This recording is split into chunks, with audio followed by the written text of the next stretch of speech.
It is that time of the year again. If you're like me, you're scrolling through your social media feed or you're checking out the TV and you're seeing that right now we have lots and lots of promotions going on for RSP contributions, tax-free savings accounts. Have you made your RSP contribution yet? Is that something that you're contemplating? Are you contemplating making a TFSA contribution instead? How do you choose? How do you choose if you should make an RSP contribution, a TFSA contribution?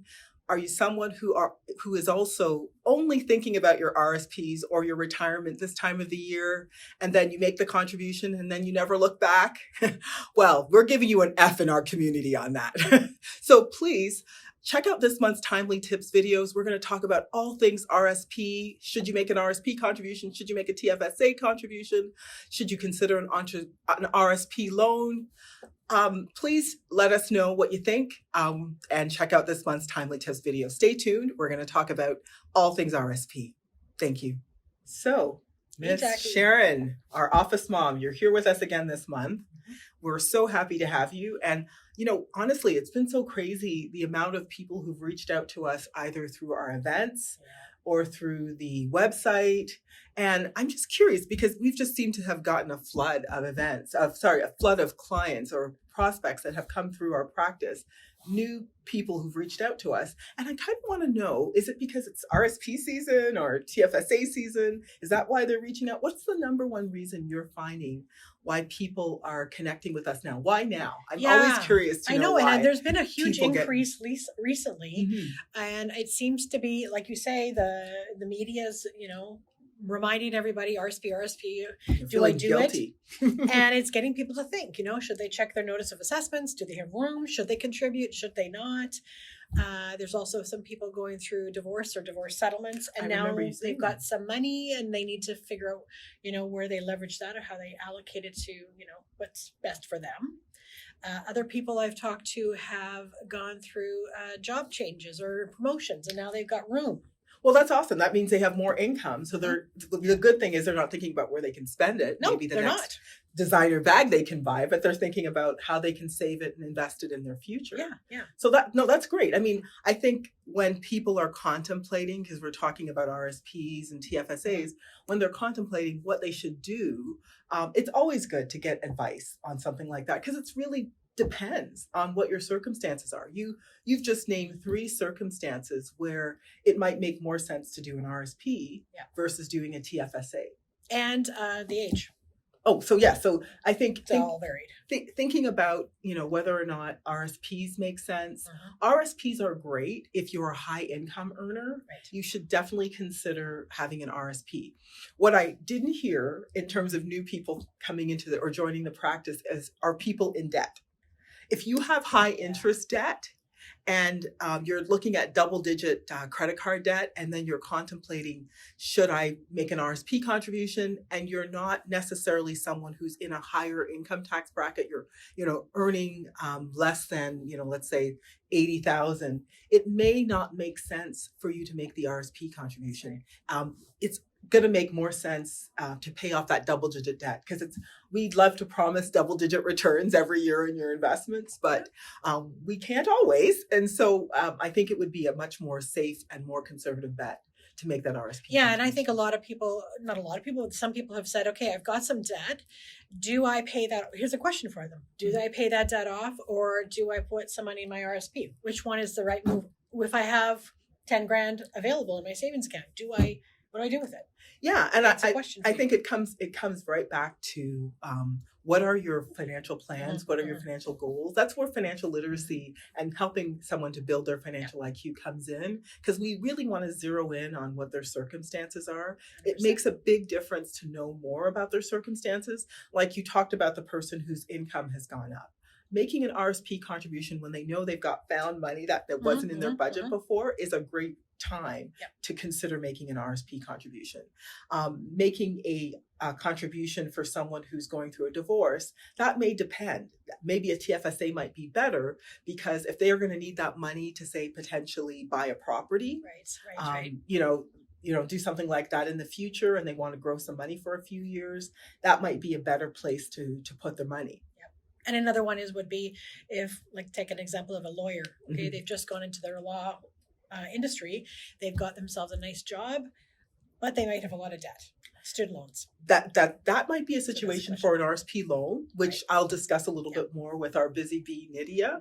But I think the big difference between an RSP and a TFSA is an RSP, and why we're talking about the higher income is you get the tax credit. Right. So the more income you earn, the higher your tax credit. So let's say, for example, we're talking about somebody who earns $220,000 a year.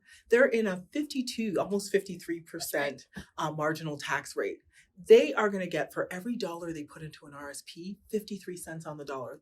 That's pretty compelling. That's good. That's a really compelling reason to consider making that RSP contribution before the tax deadline. Yep. On the other hand, if you are someone contemplating a TFSA, maybe you have a great government pension plan. I know there's not many of you left out there. There might be only a few, but if you've got a great government pension plan, you might not have actually a very large RSP room, because the pension adjustment takes away a lot of your RSP room. So you have little RSP room, and then you have this tax income that you're going to get, this pension that's going to be taxable in retirement. That might be a great place. So the money that you have left over, putting it in a TFSA might make sense, because now you have your pension income that's going to be taxable. If you build money in a TFSA, remember everyone, the TFSA, 100% of what you invest and what grows in the TFSA is fully tax-free. So that is a great place to build wonderful tax-free income that you'll never have to pay taxes on while you're paying taxes on that pension from that wonderful government job. So what you can pull from this is people have questions, which one to do, and they need a conversation. 100%. Yeah, 100%. We said it together. Exactly. I love that. True. It is true. No, truthfully, we really, I think the thing to consider when you're making these contributions is the benefit of advice. Get as much advice as you possibly can. Because no one knows your situation better than you do. And if you're not sure what you should do, seek advice and get the best advice you possibly can get to make the right decision. And do our financial IQ assessment and have a consultation call. Well, look at Sharon. Exactly. That She's helps. doing the reach it out. Definitely helps. Absolutely. So thank you, Sharon. I think what I think the community can take away from this is making an RSP contribution makes sense. It just depends on what your income is and if your need is to grow tax-free income or grow tax-sheltered income. And that's where planning comes in and getting the right advice comes in. So thank you so much for coming in. Thank you. See you next month. Look forward to it. So, Nydia, you're back. It's our busy bee, folks. We need Nydia desperately, especially this time of the year. Now, you know how crazy it's been because you're dealing with the people that are coming into the practice that Sharon has ushered into the practice. So that's right, yes. It's been a crazy time at Jackie Porter practice. So thank you for all the hard work. It's been lots of long nights here, huh? Now we're talking this month about RSP loans, and we're talking about RSPs, the benefits of an RSP versus a TFSA. And this time of the year, I find that people call in and they'll ask about an RSP loan. Right. And I actually find that RSP loans tend to stress people out because they often don't tell us that they want to do an RSP loan until the last minute. So I thought it might be helpful just to hear from you, the administrator who processes all of the paperwork having to do with RSP loans, about some of the specifics of what companies are looking for. So if you decide you wanted to do an RSP loan and we set up an investment and the money is actually going to come from the loan, walk us through what the whole process kind of looks like and what the banks are looking for when they're going to loan you money. What should they be thinking about? So what they should be thinking about is it wise to be investing in an RSP loan? That's first of all. Yeah. Do you make enough money to be investing in that RSP loan? Is my credit score good enough to do the RSP loan? Because you need at least 650 credit score to be able to invest in that RSP loan. And those are great points, Nydia, and I want to harp on those for a second. So is it wise? So if you're someone who has low net worth, because then they look at credit score, they also look at your net worth. It may be that you don't qualify for an RSP loan. That's right. And if your income, we were talking before with Sharon, that if your income isn't high enough, you might not get enough tax credits to really make that RSP loan worthwhile. Now let's talk about some of the terms of RSP loans, because I don't think the community out there recognizes that you can get different terms for RSP loans. I think a lot of people think you can only get a 1-year RSP loan. So what are all the different terms you can get from RSP loan? I know that they go there's 10-year. So there's a 10-year loan. So you can basically get anything from 1 year To 10. all the way up to 10 years. Yeah. So if you wanted to borrow money and you had, first and foremost, RSP room, because you want to check your notice of assessment to make sure you have RSP room. So if you decided you wanted to get a large RSP loan, assuming you have the room, you can get up to 10 years to pay it back. That's right. But it might not always be beneficial to get a 10-year loan either, because your circumstances could change between now and 10 years. And what looks good now may not be affordable, 5 years from now, for example. Well, yeah. And, here's the thing, the RSP loan interest rate. So when you see the promotions that are online right now, and they're saying, you can get RSP loan rates at prime, they're actually only talking about the RSP loan rates for like a year. But when you start looking at longer term RSP loans, you might be looking at somewhere closer to 5, 6, or 7%.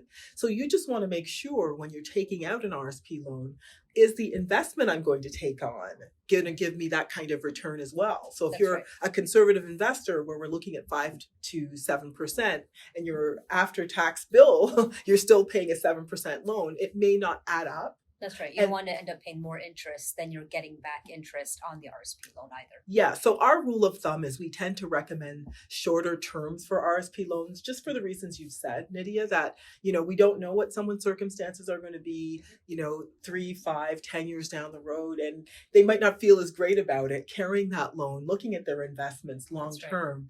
If now we've committed them to a loan that goes really beyond what they actually really never thought of as terms of the commitment and the length of time they're going to have to be carrying the loan.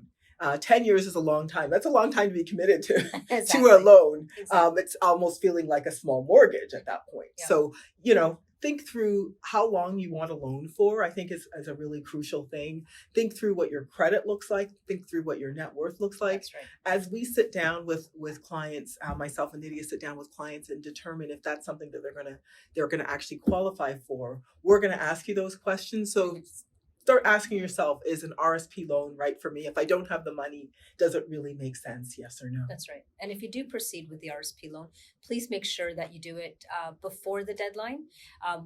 Deadline is March 2nd, and we do recommend that we try to get that RSP loan in application in before, at least 5 days before the deadlines, because everything, there's paperwork that needs to be completed, there's approvals that need to be done, and that type of stuff. Yeah, and we just don't want to put you at risk of not being able to get that tax receipt, because ultimately people do the RSP loan to get the RSP receipt, and they can use that RSP receipt to get the refund to hopefully pay the loan down. That's right. Or if not paying the loan down, paying down other high interest debt. Mm-hmm. So thank you so much. This is really important information. RSP loans aren't for everyone, and I'm really glad you took the time to explain this to our community. Thank you again.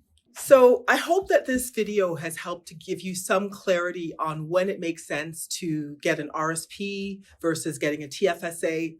I've often thought that the RSP, specifically the TFSA actually, has been widely mismarketed to consumers. I think the fact that we've called something like a tax-free account a tax-free savings account have unfortunately led people to invest in low interest in vehicles, saved money in a TFSA for a rainy day, and not really used the power of the compounding, the power of building capital growth that is so available in a tax-free savings account. So that's one. Then with the RSP, I think a lot of reasons why the RSP has gotten such bad press is because people who probably shouldn't have been looking at an RSP in the first place, invested in an RSP, took the money out not long after. So they were using the RSP as a rainy day fund and a savings account, took the money out, had to pay taxes, and then they did their tax return and had to pay taxes again. And they thought, what a horrible investment. And it truly means that they didn't use that vehicle properly as well. So consider carefully when you make the RSP contribution versus making the TFSA contribution. Consider carefully if you're eligible, if you're the right person to be looking at an RSP loan. The tax deadline is just around the corner. It's March 2nd. Please feel free to reach out to us. Please feel free to reach out to my team. We'd love to hear about future posts you'd like to see. We'd love to get feedback on this video. And if you do have comments, please post them below. Thank you so much for listening to this month's version of Timely Tips. Thank you again. Have a great day, guys.